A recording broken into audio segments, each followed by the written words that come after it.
നമ്മുടെ sub conscious mind നമ്മളെപ്പറ്റി പറയുന്നതായിരിക്കും റിയാലിറ്റിയിലെ നാം. ഇതാണ് ലോ ഓഫ് അട്രാക്ഷൻ.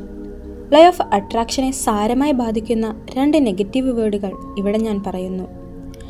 ജീവിതത്തിൽ ഉയർച്ചയിലെത്തിയിട്ടുള്ളവരിൽ ഭൂരിഭാഗവും ഒഴിവാക്കിയിട്ടുള്ള ഈ 2 വേർഡുകൾ നിങ്ങളുടെ ജീവിതത്തിൽ നിന്നും ഒഴിവാക്കിയാൽ നിങ്ങൾ ആഗ്രഹിക്കുന്നത് എന്താണോ ആ നിലയിലേക്ക് നിങ്ങൾ അറിയാതെ സ്വയം നീങ്ങുന്നതായിരിക്കും.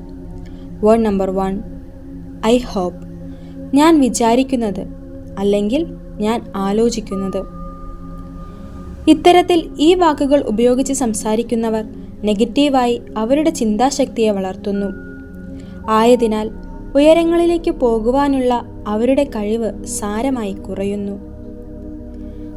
ഇവിടെ ഞാൻ വിചാരിക്കുന്നത് എന്നൊരു വ്യക്തി സംസാരിക്കുകയാണെങ്കിൽ ഒരു സാധ്യതയില്ലാത്ത ഒരു ചുറ്റുപാടിൽ നിന്നും വരുന്നതായി നമ്മുടെ സബ് കോൺഷ്യസ് മൈൻഡ് വിലയിരുത്തുന്നു. ആയതിനാൽ ആ വാക്കിൽ നമ്മൾ എന്ത് കൂട്ടിച്ചേർക്കുന്നുവോ അത് സംഭവിക്കാനുള്ള സാധ്യത ഗണ്യമായി കുറയുന്നു. Means here I hope equals I do not believe.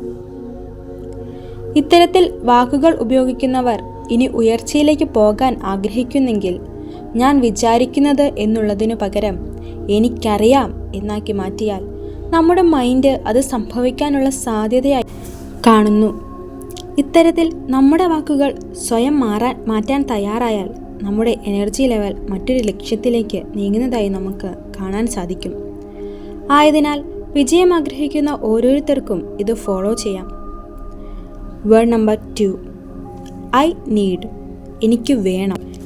എനിക്ക് വേണമെന്ന് നമ്മൾ ഇടയ്ക്കിടയ്ക്ക് പറയുകയാണെങ്കിൽ അത് നമ്മുടെ മനസ്സ് നെഗറ്റീവായി മാത്രമേ കാണുകയുള്ളൂ.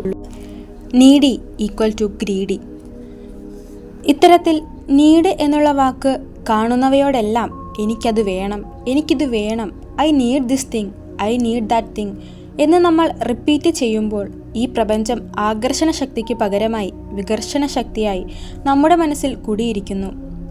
എനിക്ക് വേണം എന്നുള്ള ഈ വാക്ക് ചില പ്രത്യേക ബിന്ദുക്കളിൽ മാത്രം കേന്ദ്രീകരിക്കാനുള്ള ശക്തിയെ നമ്മുടെ മനസ്സിനുള്ളൂ. ഈ വാക്കിനു പകരമായി ലോ ഓഫ് അട്രാക്ഷനെ നമുക്ക് ഉപയോഗിക്കാവുന്ന വാക്കാണ് ഐ ആം.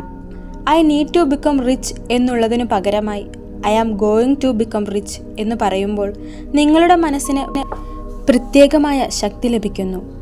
അത് പോസിറ്റീവ് ശക്തിയായി മനസ്സിൽ സ്ഥാനം പിടിക്കുന്നു.